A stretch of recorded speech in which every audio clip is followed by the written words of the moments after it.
Hello, this is the Ricky and Wolfman show. I am Wolfman, and this is... Hey, it's me, Ricky Barhart again. And on tonight's podcast, we're going to be watching the movie Back to the Future by Robert Zemeckis, and we're going to do commentary on as the movie goes on, and our take and different stuff like that. Yeah, I mean, this is kind of a classic trilogy. It's definitely something we both grew up with.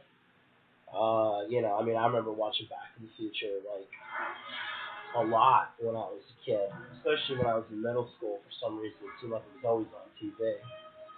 One of my fondest memories was last year when I was watching Back to the Future, and, it's new every time you watch it, and the thing that he does with the time.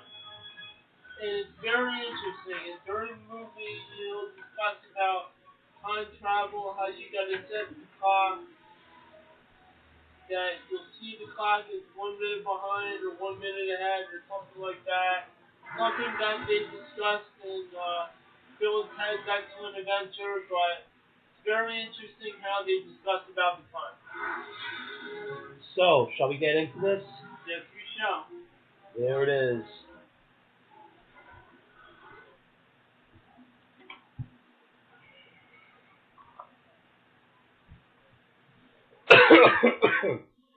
Yeah, I mean, when I was coming up, my favorite movie was Part 2. But I find that as I'm older now, like, I like 3 best. Wow. But the first one is like, it's classic.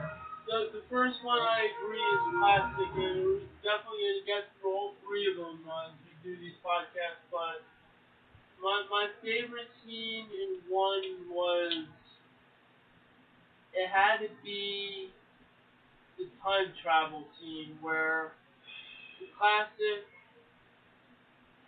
Doc goes to connect the wires in front of the light tower, or from the clock tower, and then he goes down, and then the lightning strikes. That was my favorite. And it was symbolic of how time was, and how the movie opens up as a clock is shown. Yeah, there's lots of little tricks in there, man. They built too well when they built this movie. Like, lots of sci-fi tropes, but also, like, little mysteries about free energy and little hints about stuff. I don't know. It must have been done with some sort of forethought. Crispin Glover, man, he's got a heck of a career. You ever see what he did? What did he do, Ricky?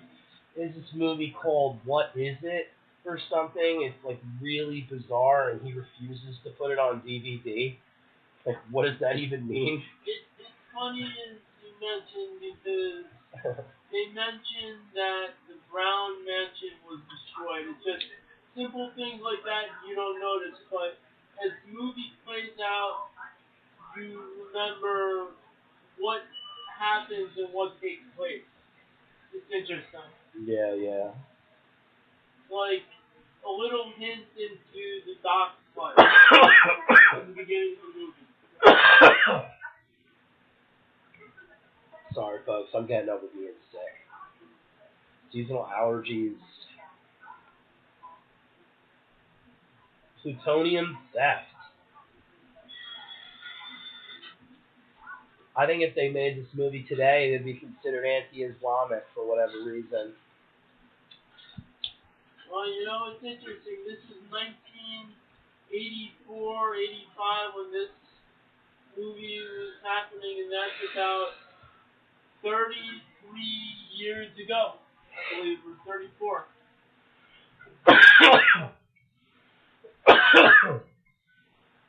And how everything was mechanical. It was kind of like how a blacksmith would actually do things. And it's interesting how he was a blacksmith. Well, that's in part 3, but this is all robotics. Yeah. And this is crazy robotics for the 80s. Yeah.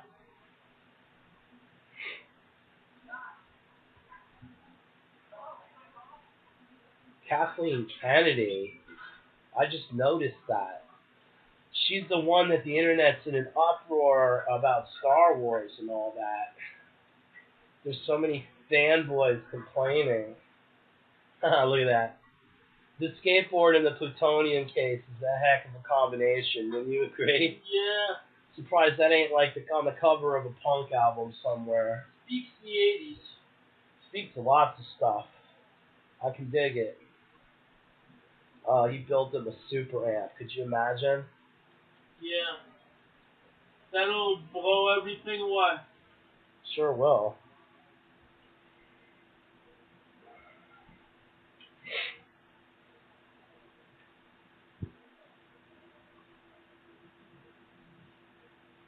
He wants to be down with concert amps. So Yeah. that's like, what do you even do? I'm sure it would be powerful today. He'd blow his ears out, dude. I don't think Motorhead had an amp like that. You know what I mean? It's like it's crazy back then. All I gotta say is with the power of love, is they don't need money, don't need no credit cards, don't need no. Yeah, in the 1980s, a song like that is like laughable. Yeah. Well, I'm going to make sure that credit is the only thing. Whoops. Well, it was sign of the time. Yeah, it's a very perverse sign. I mean, well, it is what it is.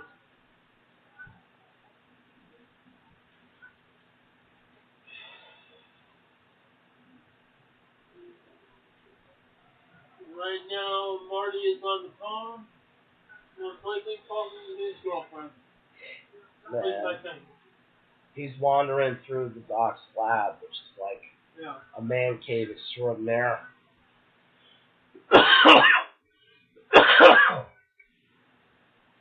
Kind of like if Mr. Scott and Montgomery Scott were, Mr. Spock and Montgomery Scott were like put in the Brundle pod.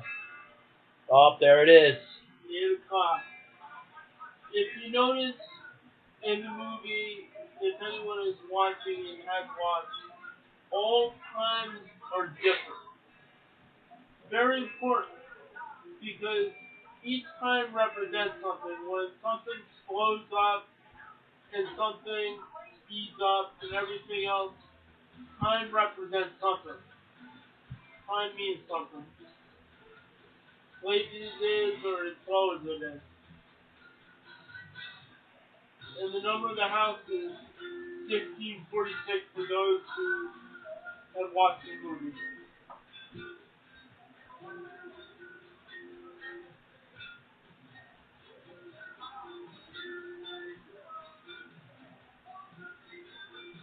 And this is 19... What year was this? Like, this movie, like... What year was What this? was it, 1985 or whatever? 1985, I think. Mountain Dew hat.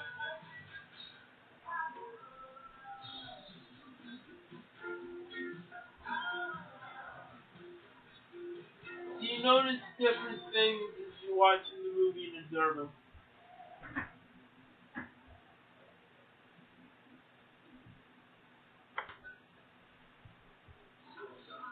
Oh man, it's the principle.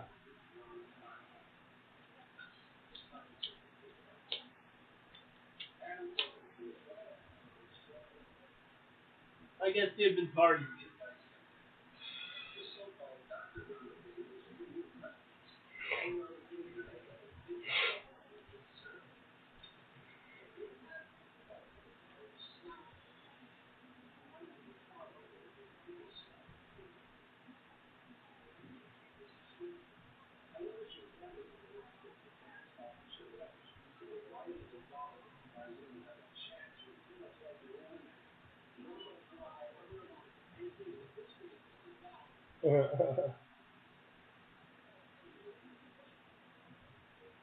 There's always funny. there's always some militant principle, you know. It's funny how he said that. It's funny how he said that, and that was the theme of the whole trilogy. That he'll never amount to anything, and then see what happens in the series.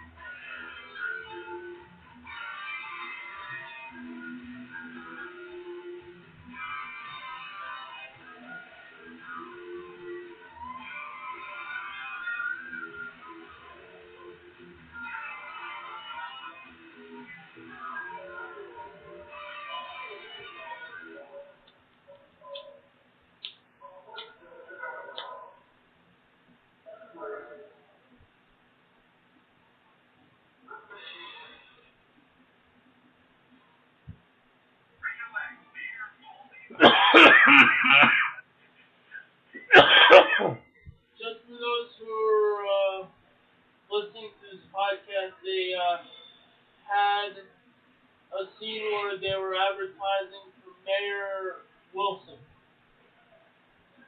Goldie Wilson, and it's the sign that he's running for mayor, and you'll see why as the scene goes on. That's when Marty got his head turned by some chicks walking down the street.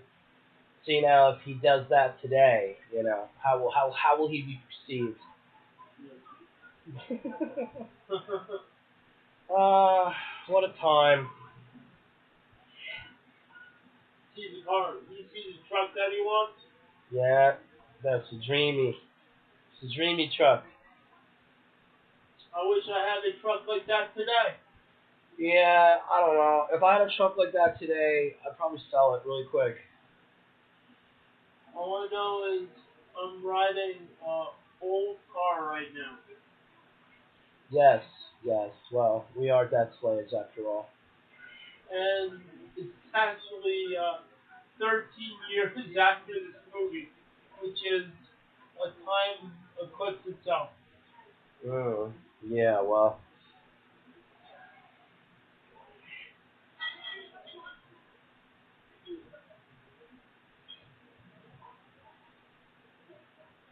An old lady is saying, save the clock tower. Yeah, she wants to save the clock tower, which I think is, karmically bound to him. He doesn't know it yet, but he and that clock tower, they have an interrelationship that's very important. If you notice in the background, there seems to be some kind of a fitness thing going on.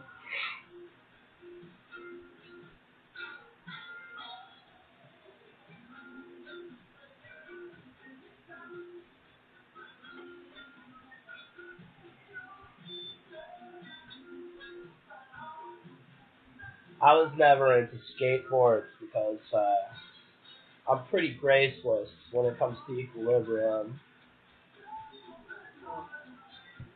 See, I rode a skateboard before, but I wasn't that good at it. Yeah. I rode a skateboard before, but I wasn't that good at it. Yeah. I wasn't the main skateboarding dude. No, I knew people who were, though. My main thing was ice hockey. My friend Matt and my other friend Tim, who we used to call Skater Master, they were actually legitimate boarders. They made like punk ass videos. And, I don't know. They were so underground that they might as well have been at the center of the earth, but.